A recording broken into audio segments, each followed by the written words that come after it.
Welcome to episode 1 of The Edge with me, Eagles Eric.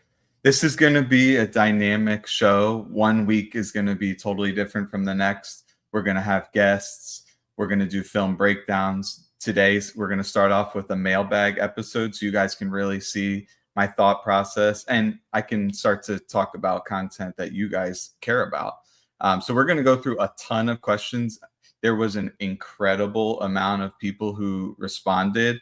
So I picked out like the best 20. If you don't get in there, submit for next week. I'm going to try to answer as many questions as possible. You know, I'm doing this for you guys. So I'm going to get right into it here. So start off with question number 1. And this one's from Asa Arnold. And he asked, how much of Howie's success comes from his rock solid job security? Should struggling teams aim for long-term GM stability? And by the way, if you guys haven't seen, this guy makes his own content, really sharp kid. So you could go check him out on YouTube. But I think this is a phenomenal question. And the Eagles are in a unique situation.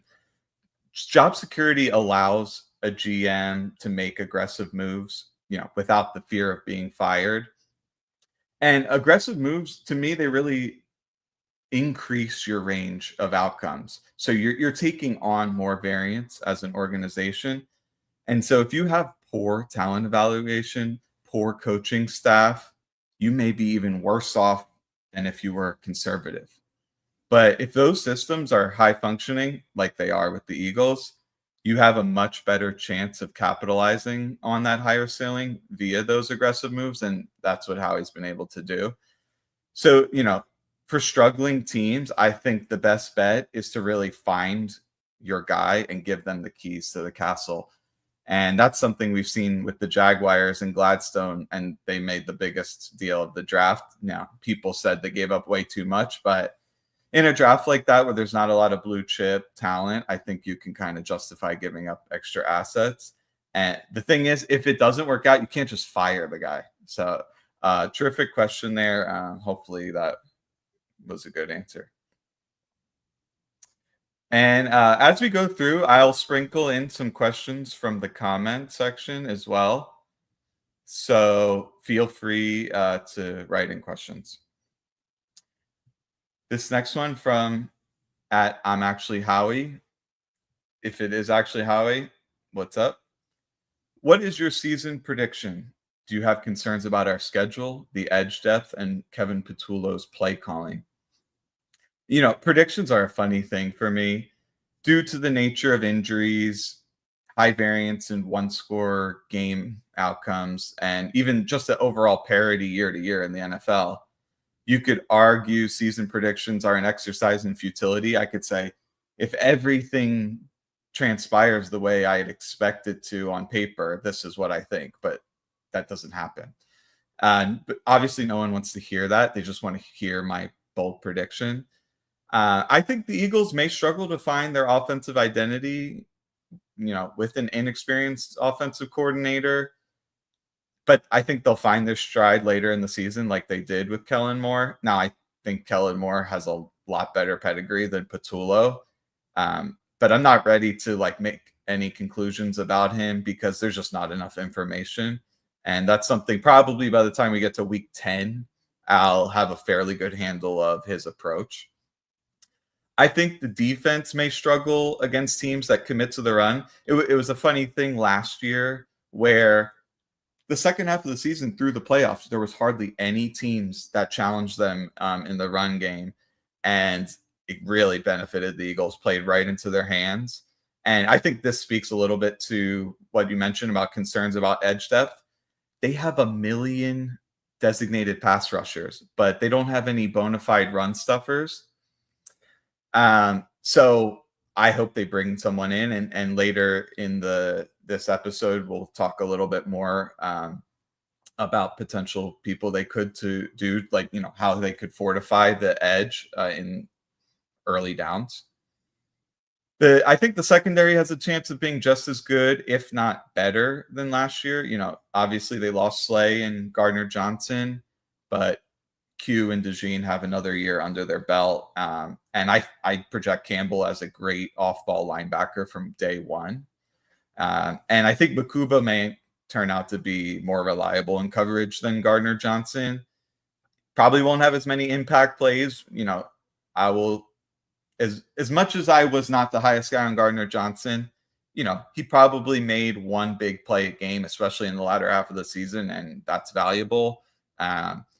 I think Makuba will play a little bit more conservatively. Now, he does have good instincts and a hair trigger when he sees it. And so there's where you maybe get a few interceptions. But in terms of like coming up on a fourth down run fit, like Gardner Johnson did a few times and stonewalling someone in the backfield, I don't really envision that for him. So good question. I should mention, as probably halfway through, there's a little bonus. Everyone whose question gets up here, you'll be entered in for a nice prize that we will give out when we hit 5,000 subscribers. All right. Next, from @MovesXD, who's an under the radar free agent the Eagles could still sign? And I've went through the free agent list pretty exhaustively, and the cupboard is bare, admittedly. There's one guy who is appealing to me, and it's Zadarius Smith. I project him getting roughly 8 to 10 million for a 1-year contract. Now, this may not be feasible at all. If the Eagles still want to move Huff or Goddard, they really don't have space to sign a guy like that. Now, they can always do their cap wizardry where they add on a bunch of void years, and ultimately they could get the first year cap hit down to peanuts, like 2 million, and then they could fit him. But it's like, at a certain point, it's like, are you going to bring in another designated pass rusher and take on that dead money later? I'm not sure if that's going to happen. And there's no edges that are good run stuffers to speak of. So I do wonder if they're just going to lean on Hunt on early downs the entire season. So great question there. Next, we're going to go to Mellow Hype. What camp competitions are you most looking forward to? That's a very good question. I think a lot of Eagles fans will have the same answer, which is the cornerback competition and the edge competition. I think edge 2 especially on passing downs, is completely up for grabs. We mentioned it earlier. Uche, Ojolari, Pal Ryland, even Hunt to some extent are all players that kind of are better in pass rush situations than stuffing the run. So who's going to get out there? As we all know, Fangio's not a guy who likes to constantly cycle his defensive line. The top guys are going to get a ton of snaps, but I do think that edge 2 will see more rotation than he typically would have used in the past. And Keely Ringo versus Adoree Jackson, unless they bring someone in, a guy I've kept saying the name of was Reek Woolen. Now, the chances of a trade like that at this point are near zero. So I think I'm just going to assume that it's going to be Keely Ringo versus Jackson. And from what we've heard from Christian Parker, A.J. Brown, and even some film, I think Keely Ringo is a solid cornerback. And his strengths and weaknesses are well defined. He's extremely good covering the deep part of the field in quarters. He'll come up, stick his nose in on like screen plays or outside runs. I think he's a fairly good tackler, and he's got some length to disrupt stuff when he's playing underneath zone coverage, but his lateral agility is just not good. So those slants, those dig routes, those are the type of things that are going to give him problems if he's asked to man up his guy on those kind of routes. So those two positions, I'm very excited to see who ends up winning. And this is something the Eagles have come out and said. Howie says, we want a lot of competition. And obviously that bore fruit last season. Now it's amazing that I guess Maddox got on the field, but they didn't really have any options until DeJean got healthy. But man, it's just going to be nice not to worry about a player like that getting on the field this upcoming season. Getting into the next one, I know I'm going rapid fire, guys. There's so many questions. I want to be able to hit everyone. So I probably, after like 2 or 3 more, I'll take one from the live audience. So next we got, how should Patullo adjust the offense this year? What should we see more or less of? And I've commented throughout the season about things I think that could benefit the offense if they added or also strip away plays that I don't like. So I really like this question. I'd love to see more runs from spread formations. And if the Eagles do get rid of Goddard, you're going to see that. They're not going to have a blocking tight end out there. They're not going to be able to justify 12 and 13 personnel formations as much. Get more light boxes for Saquon. You know, I think he's shown that he can really thrive when there's not a lot of muck and traffic in the middle. And it has the added benefit of making the reads really easy for Hurts. If you go back to the first Super Bowl against the Chiefs, they came out and did a ton of 5 wide, and Hurts was just reading the field extremely easily. I think that's the type of offense that benefits both players. I'd like to see a lot more designer routes for Smith and AJ, especially to beat zone coverage. You know, the Eagles were one of the best teams in the league against man coverage. You can basically have those guys run any route in the playbook and win against man coverage. But it's not the case against zone. You really do need specific concepts to be able to stretch those zones, play on time, and hit guys in the voids there. I think the Eagles are likely to see league high rates of zone coverage. If looking at analytics, you can see like Hurts is a god against man coverage, and then he's immortal against zone coverage. So it makes sense with a target on your backs that teams are really going to lean into that defensively. The lateral QB run plays, I would completely extinguish those. They were terrible last year, but the north-south ones were great. You can think of a play where Hurts gets it. It's a QB lead play. You just have Barkley barreling through the middle as a lead blocker. Hurts right behind him. Maybe throw in a polar if you want. And I think those are highly successful. If Shane and Johnny are watching, this is something they talk about all the time. Now, there is one play that's more of a lateral run that they love, which is that QB counter bash play.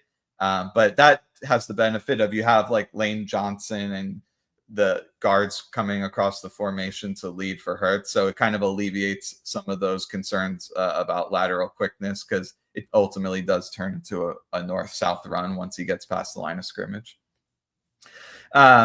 The split zone dump offs, for anyone who was fans of Philly Film Room, it's something we talked about ad nauseum. It's essentially you have the tight end coming across after the snap, coming across the formation behind the offensive line, and then you just dump it off to him. If it's Goddard, Calcaterra, all those guys are good in yak situations. It's just such an easy read. Teams don't generally recruit a lot of defensive resources to stopping it. It's one of the best plays in football. I would nuke the bubble screen game. Now, they did reduce their rates from early in the season, which was a welcome sight. But, I mean, if you recall, early in the season, they were having like Britton Covey lead block for Devontae. It's a terrible play. It has no chance of working, even if you have the numbers advantage. So I'd get rid of that. If you really want to get wide receiver screen game going, there are better options like tunnel screens, where ultimately you have the offensive line blocking for the receiver as he's coming in towards the formation. I think they'd have a lot more success with something like that. Triangle reads for Hurts. In a layman's terms, basically, this is having route combinations that develop in a way where the quarterback can have eyes on all 3 receivers at the same time, generally flooding zones, 3 versus 2 defenders. And, you know, it can even make it so the read is based off leverage and spacing rather than like waiting for a guy to get open. It was something that we talked about last season. Hurts, he's just a little bit late to pull the trigger. I think a lot of that is attributable to him being turnover averse. So if you're a second late to throw, you're just going to have a smaller window. Luckily, he's highly accurate, but I like him a lot better when he hits that back foot and fires. Kurt Warner, Baldinger are both guys who talked about how he's a lot better player when he plays on time. Full field, the opposite of that is like these full field pure progression plays where you're working 1, 2, 3 across the formation. Potentially for him, it's more like 1, 2, maybe look at the dump off and then scramble. It's there was just so many times where he got 1, 2, got kicked out of the pocket, and then had to throw it away. I'd like to see more over the ball routes. It was when I was scouting Pittsburgh, it was something that helped Russell Wilson tremendously. And he's a quarterback who compares very closely to Hurts, at least at the 2018 version of Wilson. The film just looks quite similar. And a common complaint about Wilson throughout his career is being late. And Pittsburgh really was able to speed him up by having Warren or Najee Harris run basically 3 to 5 yards right over the center and turn around. It's unguarded. And it's something I kept talking about before they played Pittsburgh is the Eagles have to take this away. And they did. So luckily, Fangio was keen to that.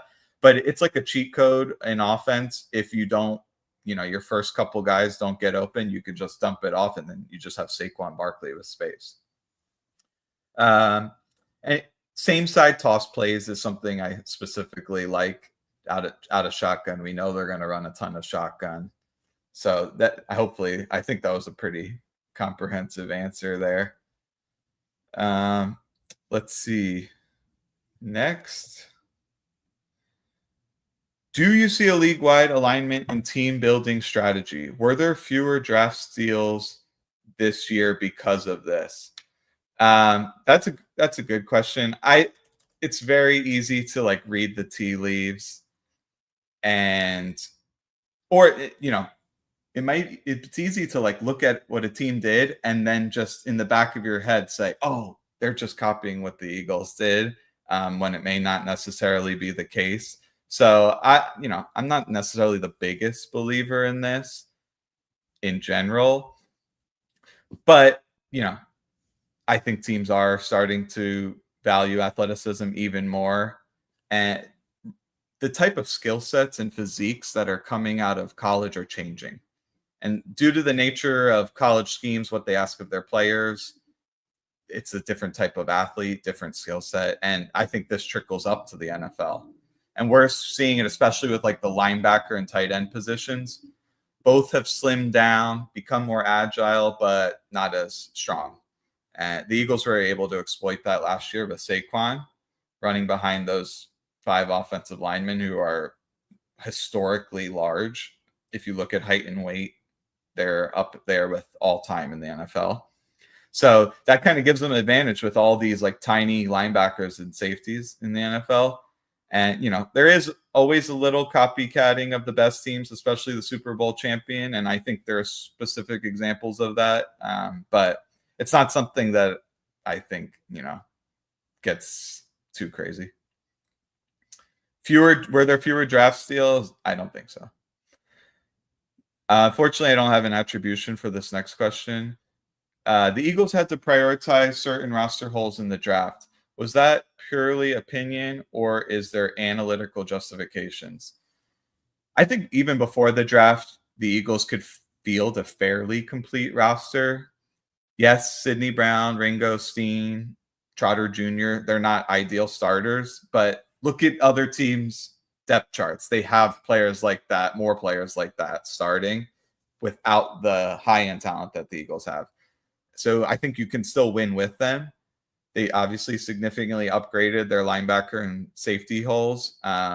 Seem to have a plan for tight end. I don't know what that is. Now, if you told me they just lose Goddard and they're rolling Calcaterra and Harrison Bryant out there, yes, I'm going to be concerned. Picked up Jordan Davis's 5th-year option, and they'll probably want to extend Ojoma. So I think maybe you could say they should have targeted an edge earlier than the 6th round. Before the draft, I said I thought it was a really deep edge class. So it's kind of a double-edged sword where it's like, oh, it's a deep class. Just wait to the 6th round. And they did that. And by all accounts, they got a player above where they should have gone based off the consensus rankings. But maybe they could have splurged for higher end talent. By all accounts, the prices to move up, especially in like the 2nd and 3rd rounds, were exorbitantly high. I may have paid them anyway. Now they're stuck, not necessarily stuck, but they have more picks than they know what to do with next year. It's not like you can package 5 picks together. So it'll be interesting to see what materializes next year. In terms of the analytical justification, I think, until you get some of these players get a decent sample size of NFL snaps, it's hard to get that kind of evaluation. But it's obvious. Something I talked about. It's obvious that they targeted players with certain skill sets, especially athleticism. All right, I want to take a question from everyone here, the live audience. So let's see. Okay, Ryan, this is quite a lengthy question. Talk about how the Birds on defense are transitioning into focusing more and prioritizing making the team into a great all-around pass coverage pass in the secondary and linebackers. Yes, the front 4 pass rush and sacks are still important, but they're not only relying on that. It is interesting. Fangio historically has been okay with some of these smaller secondary players, especially safeties. His draft record has 5-10 safeties all over it. It's something that I find a little peculiar. Not that it's bad. I 100% think Fangio is justified in having that preference. I think he likes the quickness. And, sometimes, Nick Eamon-Worry, I think, is a good person to bring up here because, yes, he checks all the boxes, in terms of athleticism, size, and strength and these kind of things. But he's not quite as nimble moving around the field. And to how he talked about it, you need speed in all areas. Yes, Eamon-Worry's straight line speed's amazing, but his change of direction is not nearly as good as Makuba's. It just can't be based on physics. So I think someone who can kind of backpedal into one area of the field, dissuade the quarterback, and then break on the ball the other way, that's kind of the type of functionality Fangio likes, and Makuba fits that. I'm worried, though. If teams do decide to play these heavy packages and commit to the run, even if they get down a score, it could be trouble. And that could get exacerbated even more if Jordan Davis gets hurt because they don't have anything behind him. So hopefully that answered your question. I also think the pass rush maybe was slightly overrated last year because people are anchored to what happened in the Super Bowl. They decimated this terrible Chiefs offensive line. And it makes it think like the pass rush was dominant the whole year. And I don't think that was quite the case. I think they were solid, but that's where they could still improve. And that's probably why they brought in so many designated pass rushers. All right. Going back to our mailbag. Forgot about Dre. What's your biggest concern heading into training camp? How would you address it? I mean, to me, it's Kevin Patullo. Is he ready to run an NFL offense? There are more contributors than just him, thankfully, to the offensive philosophy, the scheme, even play sequencing to a degree. That's a specific part of the offense that is, the arbiter of that is the offensive coordinator. You're not necessarily going to get Sirianni being like, oh, let's, rush it up the gut on first down and then do a play action on second down. So those kind of granular things come down to the offensive coordinator, and it can make a big difference. I see coordinators who call great plays totally out of sequence and it fails. I see other coordinators who call basic plays well sequenced and it works. So that's something I'm very curious to see next year. Generally, I do not think more cooks in the kitchen is better. But when you have zero experience, I'd rather there be more of a multi-person approach to that. So that's my biggest concern. Good Fun 23. Top 5 teams in your power rankings. Thoughts on Jihad Campbell as an edge, Keely Ringo's potential, which non-starter has the highest ceiling? So a 4-for-1 here.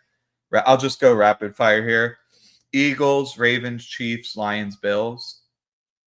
Any order. There's so much variance. I would not argue with anyone changing the order.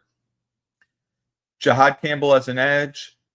He has really good get off and burst. And I'm someone who's fought against this early narrative that they drafted him and has an edge.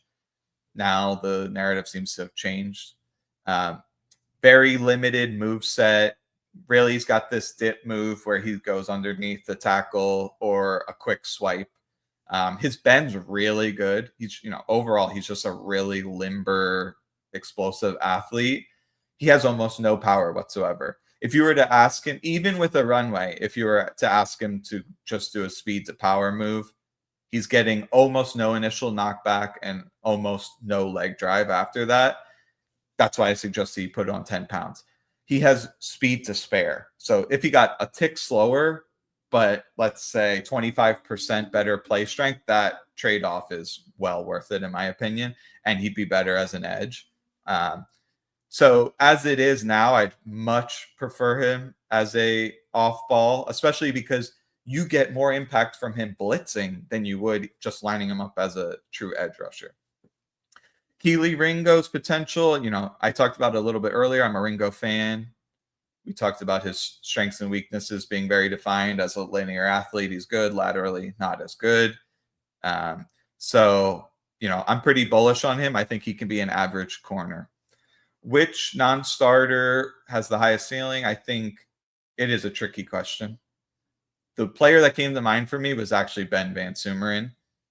Looks like he's transitioning to full-time fullback, but recall that when they used those sets, he was very effective. So much so that they brought in a new fullback, Blossom Game, after he went out for the season. And he has receiving chops too. He has some tight end in his background. So it's not, maybe it sounds a little crazy, but I do think his ceiling as a fullback maybe is like a tick below use check. I know that sounds insane. The other guy that came to mind was Smell Mondin. I probably have to work on the pronunciation there, but he's got a safety build. Let's call it what it is, but athleticism insane. He's basically an 80% version of Jihad Campbell. He's not as limber of an athlete, not as explosive, but I think he's a good insurance policy. And if he does fill out and gets coached up really well, I think, his ceiling's really high. Let me take one question from our live audience before I go back.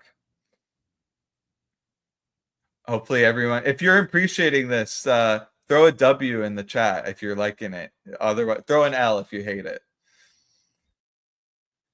All right.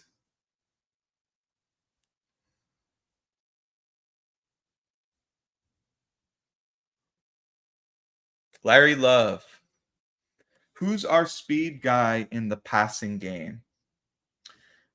Great question. I don't think there is one. Devontae, I think, is a really good deep threat once he gets those long strides going. He's got great long speed and separation ability deep, but it's something I talked about many times is that third receiver. You either want someone who's extremely good at clear outs, who can threaten the defense vertically, who's a great gadget weapon, or can be a dominant blocker. I don't think Dotson falls into any of those categories, and thus his impact on the game is doesn't produce what he should based off his talent level just because of that mismatch with the Eagles targeting their top two receivers so much. You want more of like a bit role for your last guy. All right, going back into the mailbag. Let's see what we got here.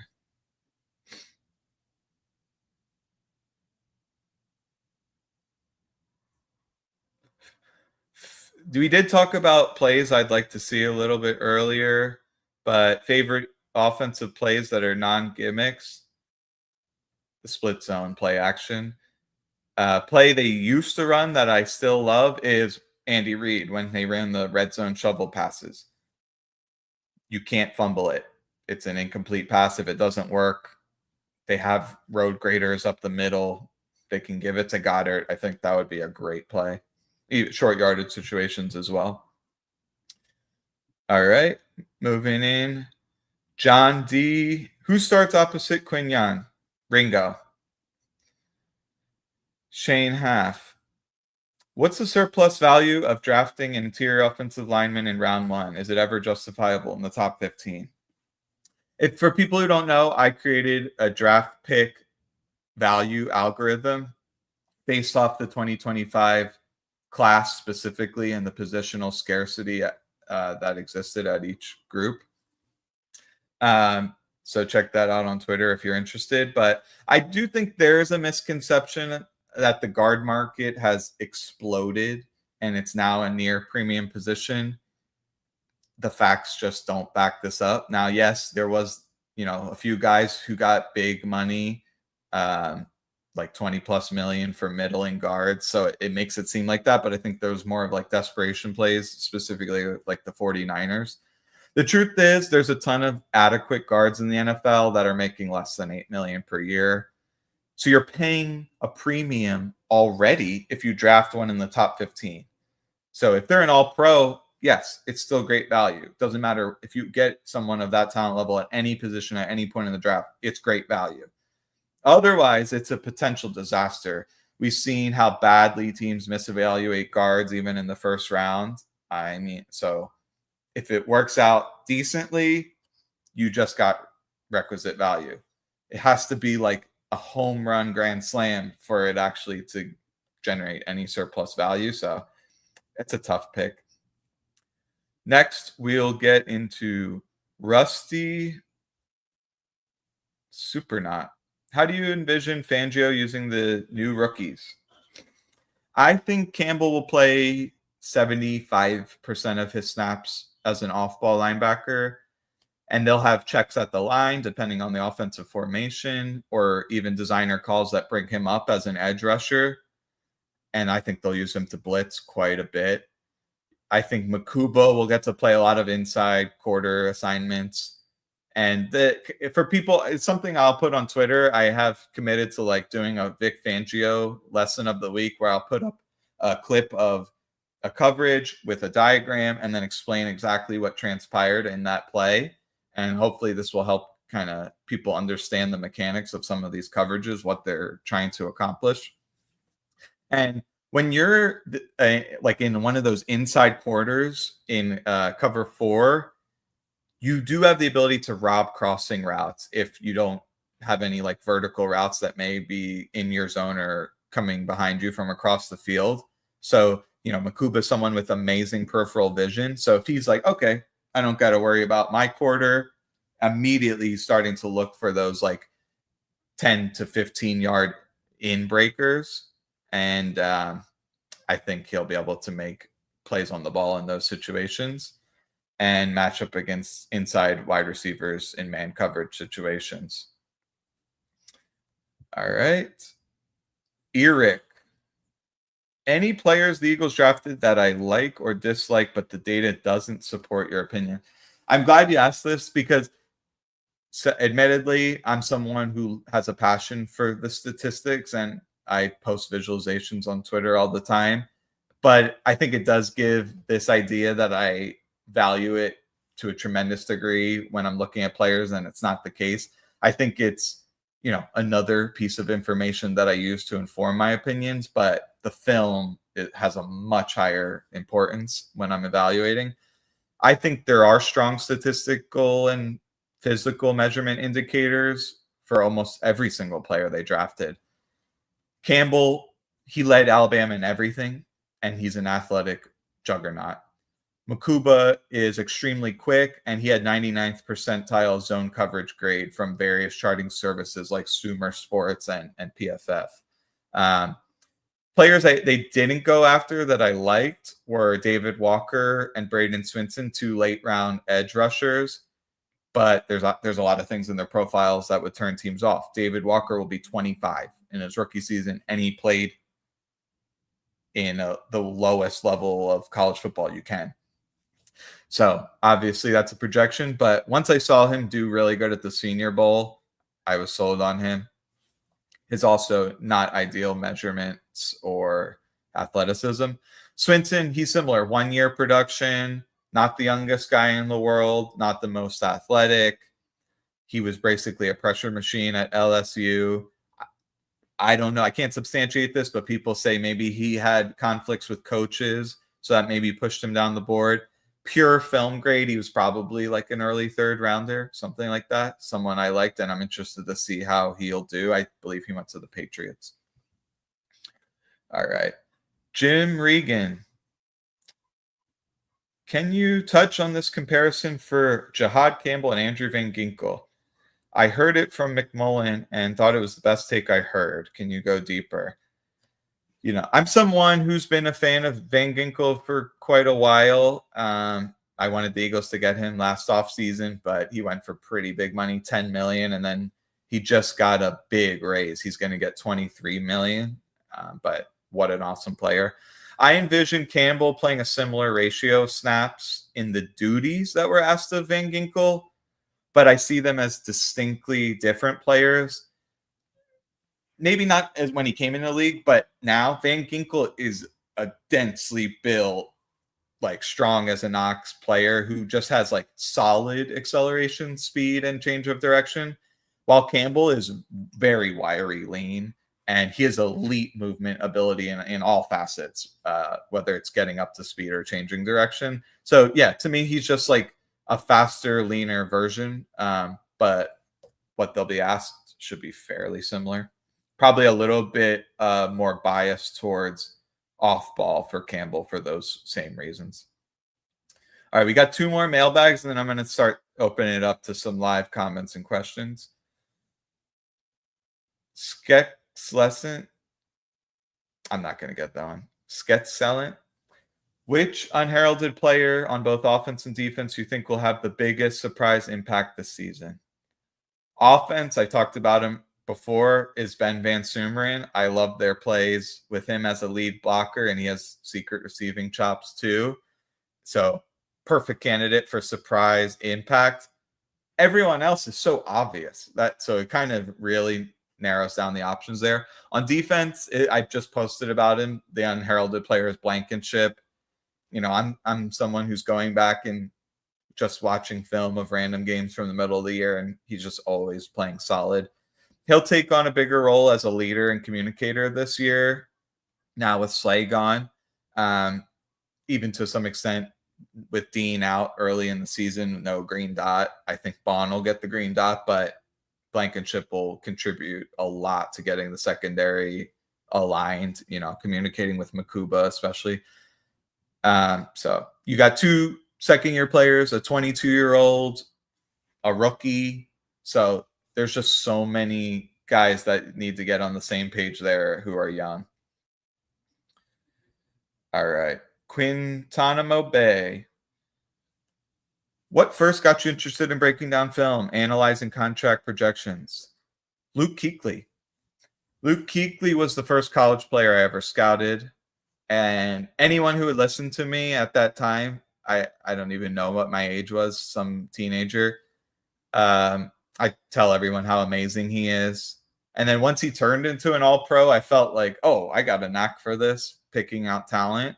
And in the last few years, I started reading a lot of books, watching coaching clinics, talking to actual coaches about scheme, learning about technique from Nick at Philly Film Room. I consider myself someone who is always trying to learn more. And then whatever I learn, I'm conveying to you guys. I got interested in contracts, probably playing Madden, focusing on the team building aspect in franchise mode, and then started learning more about how they operated in real life. And I talked to people who knew a lot more about it than me. I studied the CBA, but it's something you can go wrong with easily because the public-facing websites just have inaccuracies all over them. Every single time I post about contracts, I have someone saying, but OTC or Spotrac said this. And so that's just a losing battle. But I will promise that if I ever post something about contracts, I've vetted it. So you can probably trust what I have to say about it. I looked into creating a more accurate model than SpoTrack or PFF. Now, the fact that it did turn out that way, I just basically I figured out how the NFL, that the discourse between agents and the teams, how they actually determine what players' values are. And it's nothing that crazy. It's like, how young are you? What's the trajectory of your production? What position do you play? And then you just slot the guy right in between two existing contracts, and you come up with a fairly accurate number. So it was pretty cool. I mean, once the numbers started coming out and I was hitting them right on the nose, my mind was blown. So I kind of got excited about that. So that wraps up the mailbag. I'll probably take a few questions here from our live audience. So if you got a question, throw it out there. In the meantime, I'll pick one out that was asked earlier in the episode. Larry Love, who's your first candidate to restructure in his year or into the next? Where do you see Howie's financial outlook in terms of keeping this talent 2 to 3 years down the line? Well, the team's locked in for the next 2 years. You're talking 2025, 2026. All their Pro Bowlers are locked in. And then they're just kind of trying to fill out the periphery, inject depth into the team. That's really what they accomplished in the draft. In terms of restructures, I think we just got to come out and say almost everyone in the Eagles' base salary is the minimum. So there is no restructure. At this point, it would come down to ripping up contracts and signing new ones. So there's not going to be a lot of funny money. The only where that could come into play is if they trade for a guy who has future base salaries that are fairly large. A guy that we could bring up is Jalen Ramsey. I believe his base salary in 2026 is like 14 million. Hopefully I'm not giving misinformation here. Let me just make sure that's true. Okay, 10 million. So in a situation like that, then you are able to stretch out the money at any point if you want to restructure, but not the case for existing players on the roster. All right, kind of go through some of these. David, how's it going? Which one of the offensive linemen drafted has the best chance of developing into a starter? Offensive line is the position group which I have the least expertise. So I'll come out and say that what I do there is I try to figure out who are the subject matter experts and kind of find an average of all of their opinions. And Miles Hinton seems the guy that sticks out. You know, everyone knows he's absolutely massive, like 6'7" nearly, and 320 something pounds. They just said his hand usage is bad, but his movement ability and obviously his power is good. So he's a perfect candidate for Stoutland to teach him technique, to mitigate his weaknesses, and potentially become a good tackle. I don't necessarily see him as like a Becton guy where you move him into guard, but once again, I'm not an offensive line guru. Bird Brain, who is someone we drafted you project having a bigger role than fans think? Not Makuba or Cam. Well, I mean, Ty Robinson has got to be the guy. You know, they're pretty thin in the interior defensive line. I don't think Ajoma is going to get 700 snaps, probably. So I think you're going to see probably like Ajoma get slightly more snaps than Robinson, and Davis will be maybe a tick more than he had last year. So he'll still be like not a high snap guy, in my opinion, for Davis. It just doesn't make sense. You want to maximize his ability on early downs. And he's not nearly the pass rusher that Ojoma is. But Ty Robinson, he kind of is a tweener between both of those. He played some nose tackle in college. He played some edge in college. So he's a guy you can move around, and I think he'll get snaps for sure. Who do you think will start at linebacker? Vaughn and Campbell. You're worried about CB2, Fly Eagles Fly. Why? What is keeping everyone so calm? I think it's that the Eagles would have invested more resources in another corner if they were that worried about it. Um, Ringo is 22 years old. It makes sense that he wouldn't have got onto the field until now. And I don't think it's lip service when these guys are talking positive about him. And this is pure speculation on my part. I think Ringo's the type of player who, the more confidence he has, it will pay dividends. Even going back to college, you could see before his confidence got broke and he got destroyed by Marvin Harrison, he was really good. So I think that's why maybe the coaches and other players are building him up a little bit. But if he does play confident, he's got the skill set to succeed out there. Also, Adoree Jackson's not a bad player. He's definitely declining a little bit, but there may be a little bit of this, like, Giants are so poor at maximizing their players. Once you get them into a good organization, they just play better. And then we saw that with Saquon. We might see that with Ojulari and Jackson. Who of the undrafted free agents has a better chance of cracking the final 53? I think Holland Pierce. He's right in that mold with, like, Hinton. Absolutely massive, unrefined prospect. But from what I've heard, he maybe has a little bit more potential to move into guard. So we'll see what happens. Who won't make the team that might surprise fans? Oh, that's a great question. I mean, Goddard. There is a real scenario where Goddard gets cut. If teams say, why would we give you a conditional sixth? If you're willing to take that, you're going to cut him. And he's got $15.5 million cash too. So we'll just wait. And then the Eagles may say, yeah, but 20 teams want him, so you got to trade us the sixth. So I think that's kind of the haggling going on right now. But if they get frozen out, which may or may have not happened in the draft, they might end up cutting Goddard. Sounds crazy, but it's not impossible. What do you think went wrong with Bryce Huff? Yeah, that's a tough one. I think, he showed that he really struggled to play the run, just getting completely washed out of plays, being undisciplined, freelancing, finding himself on the ground. And then when he got those designated pass rush snaps, he just wasn't effective. I think a little bit of it was like him beating up a lot of bad tackles in 2023. And then I went back and watched pretty much all his pass rushes, and a lot of them, he's getting nice bend around the corner, and then he just got shoved to the ground. Once the offensive tackle was able to get hands on him, they could just plow him into the ground because his core strength just was not good enough. So then he got injured, fell out of favor for players who were playing good, like Jalen Hunt. All right, keep going. Appreciate it. How do you get so knowledgeable about football? Just immersing yourself. I mean, I've been a football fanatic since I was 5 years old.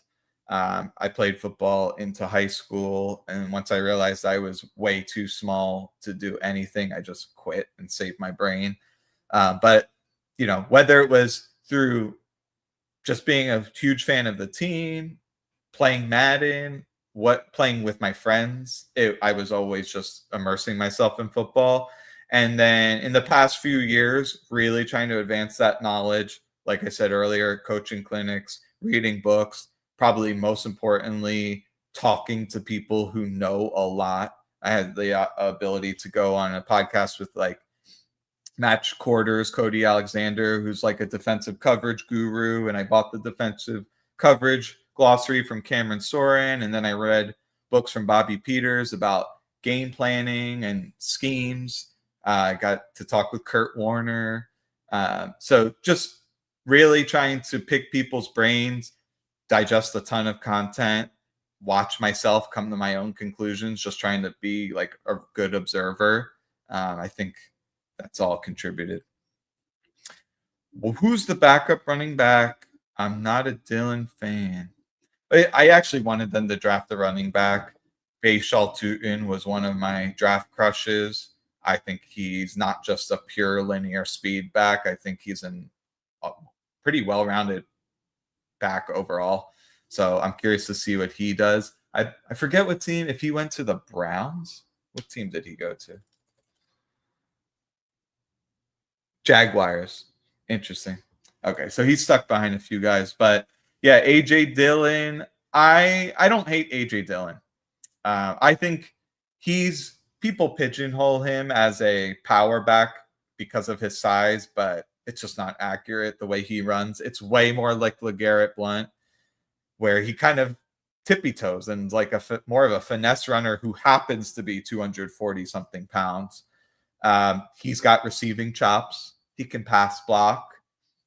So, he's not obviously not an explosive play threat, but he can come in and give you good snaps and he's fairly well rounded. But if Saquon goes down and he's your RB1, that's not good. And I'm not a giant Shipley fan. It's just he's not super elusive. He's got great speed, but for a guy of that stature, I'd want them to be shiftier. So, you know, they also Davis Price, I think, is still on the roster, so it'll be interesting if they keep four backs or if they play that practice squad game where they'll bring a guy up a few times and give him some looks. I'm interested to see how that transpires, but they got to start thinking about the future. I mean, Saquon shelf life could be anything from 1 game to 3 years, so like you'd probably want to inject some young talent in there who has better upside than Shipley. Power rank the biggest needs. Edge rusher who can play the run. To me, that sticks out. And then tight end if they trade Goddard. That's what immediately came to mind. So probably take about 3 more questions and then get out of here. I appreciate all of you guys for coming. Next episode, it's going to be something different. It's not going to be just me going through a million mailbag questions. It may be in film breakdown. It may be an esteemed guest. So I might see what you guys want to see and then go from there. It's going to be dynamic. The next assistant coach leaving for a bigger coaching gig. I'll say bigger because I don't want to shoehorn head coach gig in there. So I think Christian Parker, he could become a defensive coordinator easily. That sticks out like a sore thumb. Who is more important to the Eagles' success, Clint Hurt or Christian Parker? To me, Christian Parker, the secondary, the fact that they took all those young guys and they probably played better than 2 rookie DBs have ever played in the history of the NFL. I mean, that's just incredible. So overall, I think the coverage was more important than the pass rush last year. Just sitting there watching every single play back from both end zone and sideline views. You're never going to completely, extricate one from the other. And so, both are important. But for the Eagles specifically, I thought their coverage was like an A grade and their pass rush was like a B+. So Shipley goes down if you breathe on him. Yep, I don't like that. Why didn't Stout get the offensive coordinator job?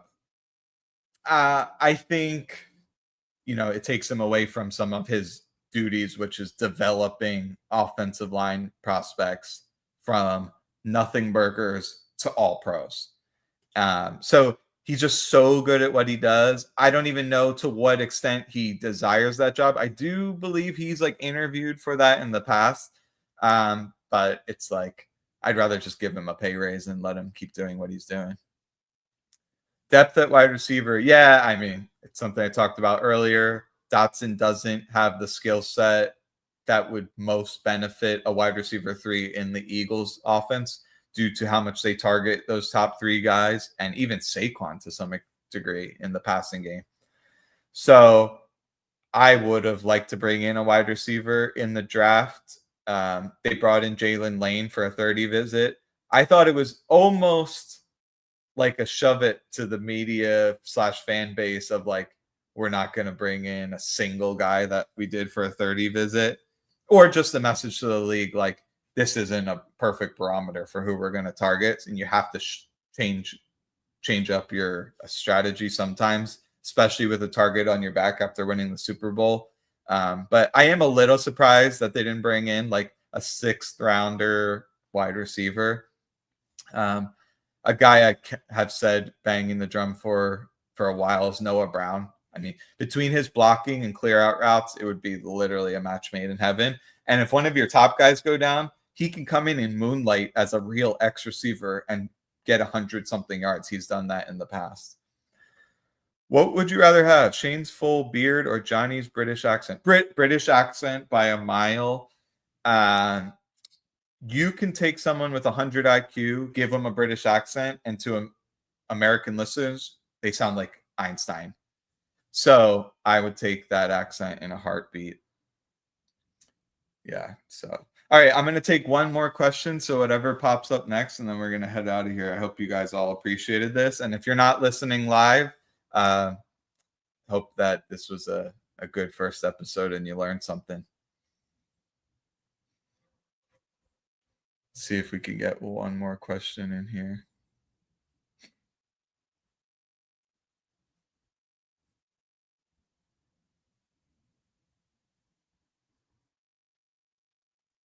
If you didn't get a chance to get your questions answered, submit them. I'm going to have an ongoing thread where you can submit them. All right, I got two more. Drums or flats? Flats. You can just get more of the meat off. Will Jalen Hurts improve? I think he will. I think Hurts turned a corner at the end of the year where he finally found the midpoint between turnover aversion and playing on time. And that's such a hard balance to strike. Early in the season, it was like, guys open, I'm not going to throw it because there's a 0.1% chance of an interception. And then by NFC Championship, it was like back foot, boom. And it worked amazing. And so I think he learned that he could take on a tiny bit more risk and still be more effective. And, he got healthier. Remember, he was dealing with that knee for a while. I think it's something that lingers a little bit. And then he took the governor off in the playoffs, and his running was incredible. So hopefully you guys all enjoyed the first episode of The Edge. So yeah, but the plan is Thursdays, 7 p.m. Eastern. See ya.